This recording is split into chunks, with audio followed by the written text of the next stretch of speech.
ভাই একটা তথ্য শুনে জাস্ট চান্দিটা গরম হয়ে গেছে। এই তথ্যটা শুনলে আপনারও চান্দি গরম হবে। শুনেন, বিগত সরকার আমলে মানে শেখ হাসিনা সরকার আমলে শেখ হাসিনা যখন চলে যান তখন আমাদের জন্য উনি কি রেখে গেছেন? উনি আমাদের জন্য রেখে গেছেন প্রায় 18,35,000 কোটি টাকার ঋণ রেখে গেছেন। এই যে আমরা বলি না যে ডাক্তার ইউনূস 2 দিন পর পর বিদেশে যায় কেন?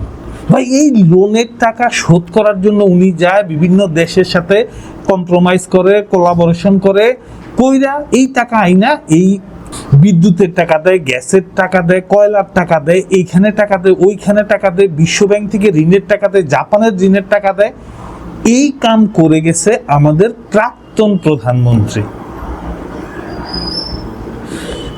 18,35,000 কোটি টাকা দিয়ে কয়টা পদ্মা সেতু করা যায় জানেন?